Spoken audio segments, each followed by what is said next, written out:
श्री चैतन्य महाप्रभु भावावेश में गंभीरा में रहते हैं।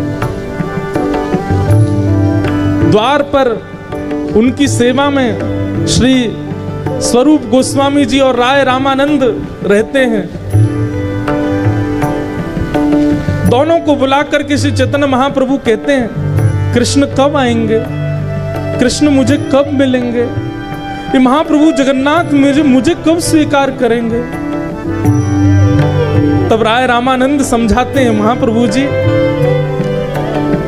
आप थोड़ा कुछ पा तो लीजिए, थोड़ा विश्राम कर लीजिए, थोड़ा आराम कर लीजिए, ठाकुर जी प्राप्त करेंगे आपको।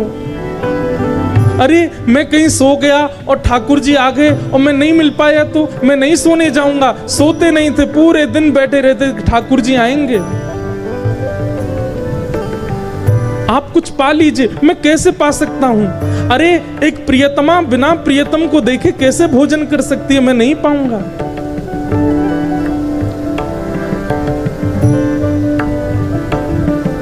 तब सब समझाते हैं, बोले कि आप अगर भोजन नहीं करेंगे, आप अगर प्रसाद नहीं पाएंगे तो महाप्रभु जगन्नाथ जी को बहुत पीड़ा होगी, बहुत कष्ट होगा, आप पा लीजिए। राय रामानंद कहते, महाप्रभु जी आप प्रसाद पाएंगे ना?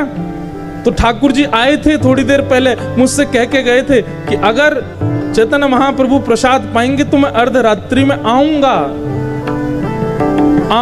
शब्द सुनते ही महाप्रभु जी व्याकुल हो जाते, जल्दी महाप्रसाद लेके आओ, प्रसाद लेकर के आओ, पत्तल लगाओ, भोग रखो, मैं पाना चाहता हूं। ठाकुर जी मिलने आएंगे मुझसे।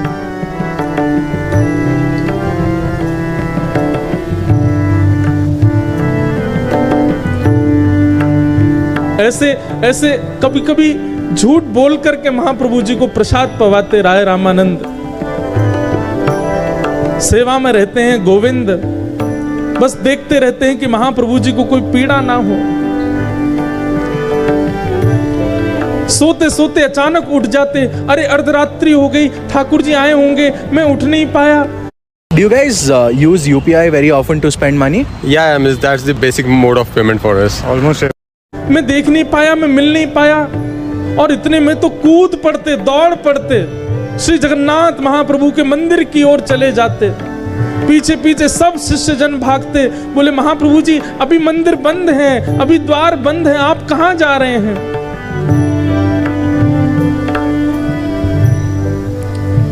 कहां पाऊं कहां जाऊं मदन मोहन,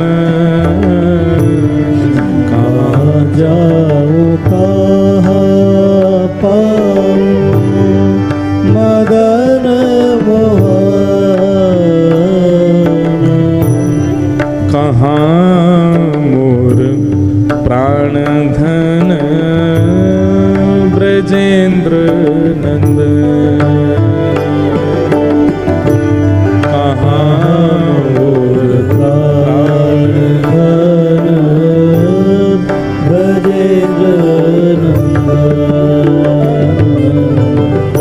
ऐसी अवस्था में रहते हैं महाप्रभु जी। रात में सेवा में रहते हैं राय रामानंद, स्वरूप सेन जी, गोविंद जी।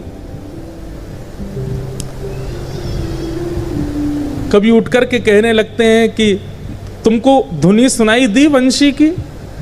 देखो श्याम सुंदर वंशीनाथ कर रहे हैं, वो मुझे बुला रहे हैं, अब मुझे जाना होगा।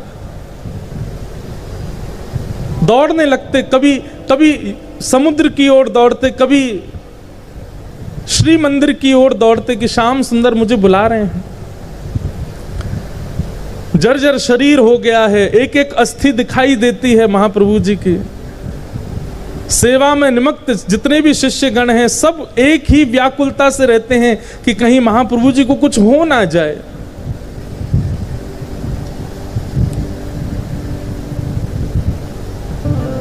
एक दिन अर्धरात्रि में सब बिल्कुल सावधानी से बैठे थे। अरे शिष्यगण सोते नहीं थे कि महाप्रभु जी को नींद आ जाए तो हम लोग कहीं सो गए तो कहीं उठ के चले ना जाए।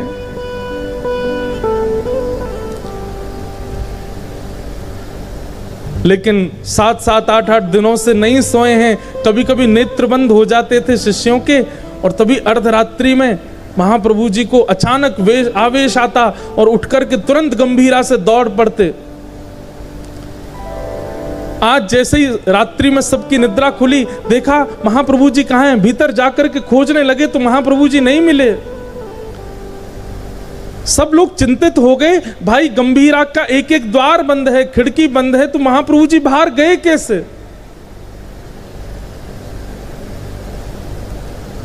कोई किधर दौड़ा, कोई कहीं, पूरे जगन्नाथपुरी में दौड़ रहे हैं, कहां हैं चैतन्य महाप्रभु।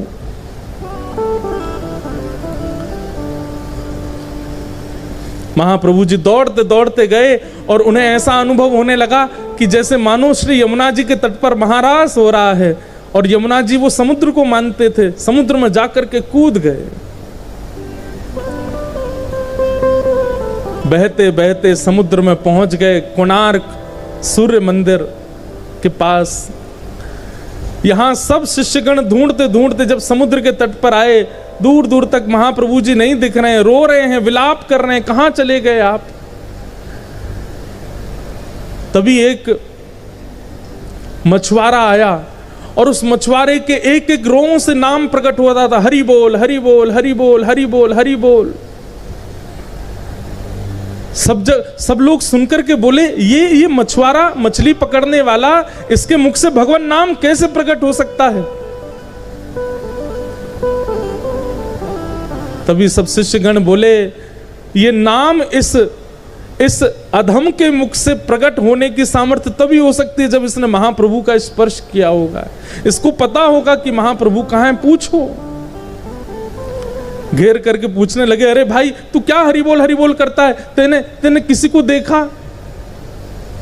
बड़ी मुश्किल से होश में आया, बोला मैं तो मछुआरा हूं, मछली पकड़ने के लिए जाला डाल करके समुद्र में पड़ा था। जाला जब हिलने लगा तो मैंने खींचा, मछली तो नहीं आई, लेकिन तभी एक विशाल महापुरुष मेरे जाले में आ गए, और जब से मैंने उनका स्पर्श किया है तब से ये नाम मेरे मुख से अनवरत निकल रहा है। दौड़ करके गए, जा करके जैसे ही देखा तो श्री चैतन्य महाप्रभु मछली के जाले में लिपटे हुए हैं। ऐसी भावावेश की स्थिति।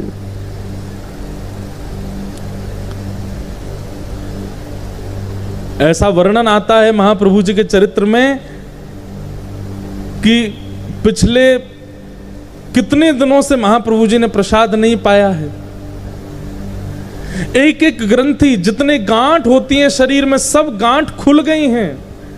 यहां से हाथ लटक गया है, यहां से सब पंजे लटक गए हैं, पैरों के जो जोड़ हैं वे सब खुल गए हैं। मानो शरीर जितना था उससे कुछ गुना बड़ा लग रहा है। ये स्थिति देख करके सब घबरा गए। सबने महाप्रभु जी को बाहर निकाला। नमक के पानी से घाव और ज्यादा भर गए थे। चारों तरफ बैठ करके सब कीर्तन करने लगे, हरे कृष्ण कृष्ण कृष्ण हरे हरे, हरे राम राम राम हरे हरे। नाम जब सुन करके, जब अखंड नाम संकीर्तन कहा गया, तब महाप्रभु जी थोड़े ध्यान में आए, भाव में आए। तब सभी शिष्यगण उनको गोद में लेकर के पुनः गंभीरा पहुंच गए। जाकर के लेप लगाते हैं, हल्दी लगाते हैं, उनको विराजमान करते हैं। बोले महाप्रभु जी आप कहां चले गए थे? तभी कहते हैं, अरे गोविंद, वंशी बज रही थी, श्याम सुंदर सब सखियों को नौका में विराजमान करके यमुना विहार के लिए जा रहे थे, पर मैं अभागी विलंब कर गई। मैं जब तक यमुना तट पर दौड़ करके गई तब तक तो नाव मध्य में चली गई। नाव पकड़ने के लिए मैं यमुना जी में कूद गई, पर इतना अथाह जल था कि नाव तो चली गई, मैं डूबती रह गई। सब दंडवत करते, सब प्रणाम करते, सब वंदन करते महाप्रभु जी के इस महाभाव को। कहते हैं श्री चैतन्य महाप्रभु अगर कभी गंभीरा से भाव स्थिति में बाहर यदि नहीं निकल पाते थे तो अपने सिर से ही दीवारों को कुरेदने लगते थे, अपने सिर को ही दीवारों में मारने लगते थे। सब शिष्यगण दौड़ के जाते, महाप्रभु जी आप क्या कर रहे हैं? अरे वंशी बजा रहे हैं, श्याम सुंदर मुझे बुला रहे हैं, मुझे जाना है, मैं विलंब कर रही हूं, अरे मुझे जाना है, द्वार नहीं मिल रहा है।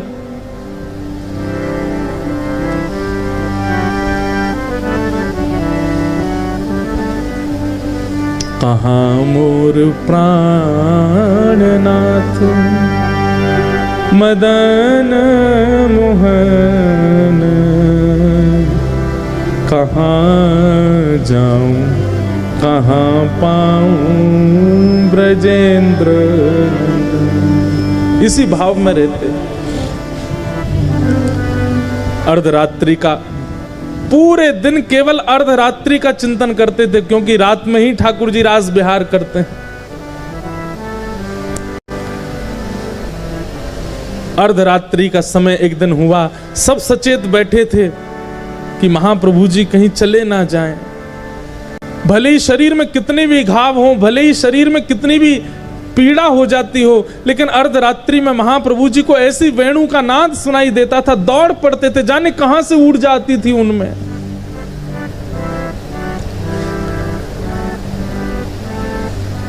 अर्धरात्रि का समय सब बैठे थे सचेत, सब नेत्र खोल करके बस दूर बैठे बैठे एक दिए की लौ में महाप्रभु जी को लेटे लेटे देखते रहते थे।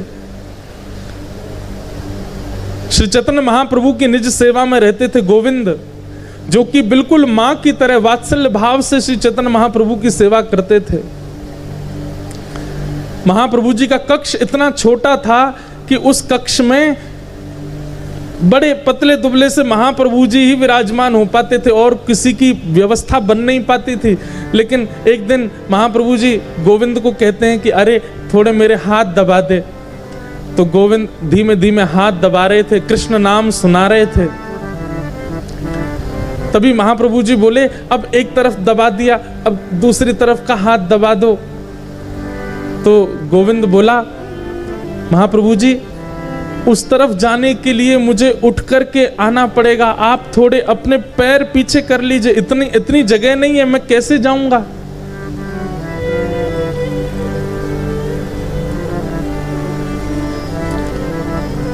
आप थोड़ा सा उठ के बैठ जाइए। तो महाप्रभु जी बोले अरे तू जानता नहीं, उठ के बैठने में मुझे हाथ खड़े करने पड़ेंगे, बैठना पड़े, इतनी देर मेरा नाम छूट जाएगा, इतनी देर मेरा स्मरण छूट जाएगा। तो तेरे को दबाना हो तो दबा, नहीं तो मेरे स्मरण में विक्षेप मत डाल।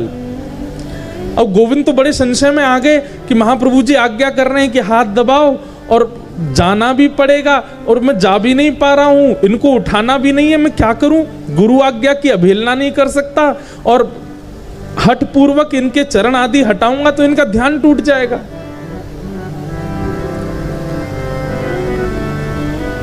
लांघना किसी को चाहिए नहीं, क्योंकि लांघने से लांघने वाले के पुण्य खत्म हो जाते हैं। और वो भी लांघने में कोई सामान्य व्यक्ति हो तो कुछ पुण्य घटते हों, लेकिन चैतन्य महाप्रभु जैसे महाभाव में रहने वाले महापुरुष, उनको यदि लांघ लिया जाएगा तो पुण्य तो शून्य हो जाएगा। लेकिन गोविंद बोले कि गुरु आज्ञा पहले है। तभी एक नवीन वस्त्र लाए, महाप्रभु जी को उड़ा दिया ताकि उनके अंग का मुझे दर्शन ना हो, और महाप्रभु जी पर वो वस्त्र डाल करके तुरंत गोविंद लांघ गए और लांघ करके दूसरे हाथ को दबाने लगे। रात भर दबाते रहे। अर्धरात्रि का समय हुआ, अचानक महाप्रभु जी उठ करके बैठ गए और बैठ करके देखा गोविंद, अरे ये तू इतने से स्थान में कोने में ये सिकुड़ करके क्यों बैठा है। और तभी देखा तो द्वार पर गोविंद की भोजन का पत्तल रखी थी, वहां महाप्रसाद रखा था। अरे तेने महाप्रसाद नहीं पाया, आज तेने कुछ पाया नहीं रात्रि में। गोविंद बोले मैं आपकी सेवा में था और इस हाथ को दबाते दबाते जब आप सो गए तो मैंने विचार किया अब मैं उस पार कैसे जाऊं। चैतन्य महाप्रभु बोले अरे तो तू इस पार भी तो आया था, इस पार कैसे आया था। गोविंद बोले वो तो मैं आपको लांघ करके आया था। चैतन्य महाप्रभु हंसने लगे, तू गुरु को लांघ गया। और जब तू लांग करके अपराध कर ही चुका था तो वापस जाने में तुझको इतना संकोच क्यों हो रहा था? फिर से लांग जाता। बंधुओं, महाप्रभु जी के अनुयायियों की भाव दशा देखिए। गोविंद कहता है कि आपको लांघ करके इधर आने में मेरे पुण्य घटे, मेरे पुण्य क्षीण हो गए, शून्य हो गए, लेकिन आपको लांघने के लिए आपकी इच्छा थी कि मैं इस हाथ को आकर के दबाऊं। आपकी आज्ञा प्रधान थी और उस आज्ञा की प्रधानता में मेरे पुण्य क्षीण हो जाए, मुझे उसमें कोई संशय नहीं। आपको पुनः लांघ करके उस तरफ जाना वो मेरी भूख थी, मेरी क्षुधा थी, मेरी इच्छा थी, और मैं अपनी इच्छा के लिए अपने गुरु को नहीं लांघ सकता। रात भर बैठे रहे। महाप्रभु जी हृदय से लगा लेते, और महाप्रभु जी जिसको हृदय से लगाते ना उसको साक्षात जगन्नाथ जी का दर्शन हो जाता था।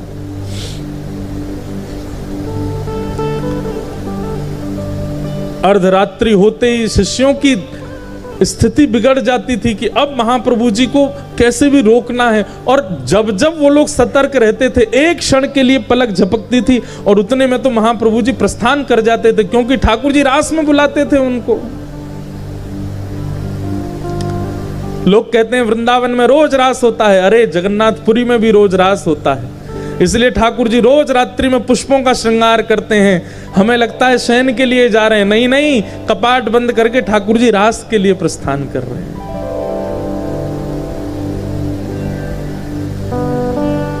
एक दिन रात्रि में सोए थे महाप्रभु जी और कह रहे थे आज श्याम सुंदर मुझे बुलाएंगे ना? सब शिष्यगण कहते हैं हाँ, आप प्रेम से सो जाएंगे तो बुला। अच्छा मैं सो जाऊंगा तो फिर ठाकुर जी बुलाएंगे मुझे कि हम उठा देंगे ना आपको? सो जाते। शिष्यगण देखते देखते देखते जैसे ही पलक झपकते अपनी, इतने में ही देखा कि महाप्रभु जी तो प्रस्थान कर गए। इतनी द्रुत गति से दौड़ रहे हैं, तभी सबके नेत्र खुले, सब उठकर के पीछे पीछे दौड़ने लगे। कोई किसी गली में गया, कोई किसी मोहल्ले में गया, कोई गुंडीचा की तरफ गया, कोई समुद्र की तरफ गया। महाप्रभु जी कहां चले गए? तभी एक दृष्टि पड़ी कि बड़ी द्रुत गति में भावावेश में, कहां मोर प्राण धन, कहां मोर प्राणनाथ, कहां मोर जीवन धन, ऐसा कहते हुए महाप्रभु जी दौड़ रहे हैं। और तभी सिंह द्वार से जगन्नाथ मंदिर में प्रवेश कर गए। शिष्यों ने एक दूसरे को आवाज लगाई, महाप्रभु जी श्री जगन्नाथ मंदिर में, सब आओ। दौड़ करके जाकर के देखा, महाप्रभु जी दौड़ते हुए ऊपर प्रवेश कर रहे हैं। रोज का नियम था कि एक परिक्रमा लगा करके तब दर्शन करने जाते थे, पर आज परिक्रमा नहीं लगाई महाप्रभु जी ने, सीधे मंदिर में प्रवेश कर लिया। और मंदिर में प्रवेश करके महाप्रभु जी का आज भी स्थान है, गरुड़ स्तंभ के पीछे से ही वो दर्शन करते थे। लेकिन आज गरुड़ स्तंभ को भी पार कर गए। प्रथम दोहरी पार की, द्वितीय दोहरी पार की, तृतीय दोहरी पार की, और एक छलांग मार करके प्रवेश कर गए गर्भगृह में। गर्भगृह में प्रवेश होते ही महाप्रभु जी के जगन्नाथ जी ने कपाट बंद कर दिए। एक सेवक, केवल एक सेवक वहां भीतर ही बैठा था। अगर वो नहीं होता तो शायद पूरे विश्व को कभी पता नहीं चलता कि श्री चैतन्य महाप्रभु जगन्नाथ जी में विलीन हो गए। तभी देखते हैं कि महाप्रभु जी गर्भगृह में गए, और जैसे ही गर्भगृह में गए कपाट बंद हो गए, सब शिष्य बाहर ही खड़े रह गए। और महाप्रभु जैसे ही गर्भगृह में पहुंचे, एक अर्चक ने देखा, श्री जगन्नाथ महाप्रभु ने दोनों भुजा पसार करके महाप्रभु जी को हृदय से लगाया, और तुरंत महाप्रभु जी श्री जगन्नाथ जी में विलीन हो गए। कहां मोर प्राणनाथ। जब कपाट खुले, जगन्नाथ जी के नेत्रों से अश्रु प्रवाह हो रहा है। महाप्रभु जी को स्वयं में विलीन करके श्री जगन्नाथ जी रुदन कर रहे हैं। इतने दिन का विरह सह करके आज परम भागवत श्री चैतन्य महाप्रभु, मानो श्री जगन्नाथ जी तो हमेशा भुजा पसारे बैठे रहते हैं कि कोई आवे इस हृदय से लग जाए। और आज जब चैतन्य महाप्रभु लग गए हैं तो जगन्नाथ जी के नेत्र अश्रुपूरित हैं। और जैसे ही इस दशा को देखा, बाहर खड़े हुए सब भक्त जन रुदन करने लगे। सब ढूंढ रहे हैं, पूछ रहे हैं, कहां गए महाप्रभु जी, अभी तो गर्भगृह में प्रविष्ट हुए। तभी रोते हुए एक पुजारी बाहर आए और उन्होंने आकर के सबको समाचार दिया, मेरे सन्मुख, मेरे नेत्रों के सामने महाप्रभु जी जगन्नाथ जी में विलीन हो गए।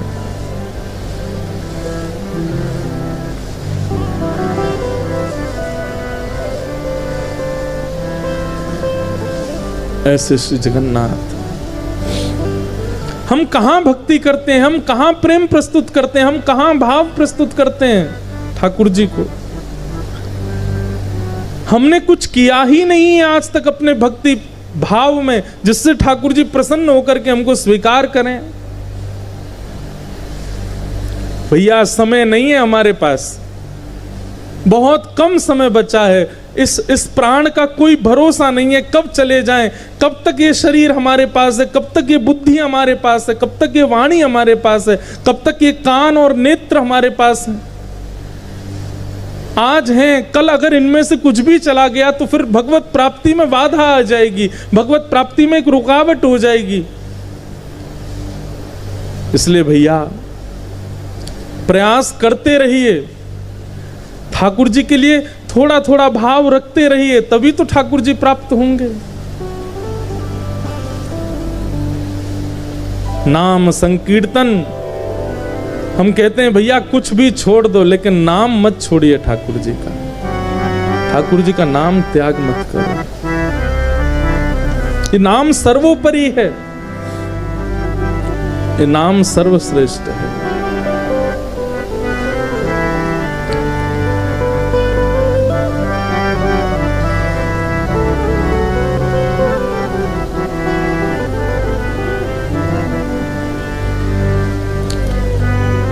चैतन्य महाप्रभु विलीन हो गए ठाकुर जी में। एक कीर्तन तो सबको पता है, महामंत्र गौड़िया वैष्णव संप्रदाय में गाया ही जाता है, परंतु एक कीर्तन महाप्रभु जी को अति प्रिय था।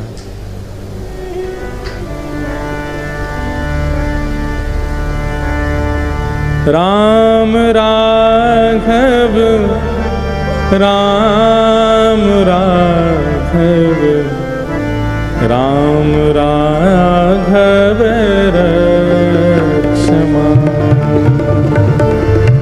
राम राघव राम राघव राम राघव रक्षमा।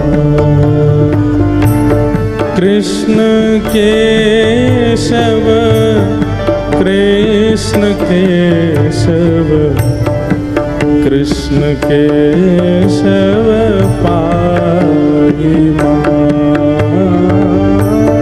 कृष्ण केशव कृष्ण केशव कृष्ण केशव पाहि मां।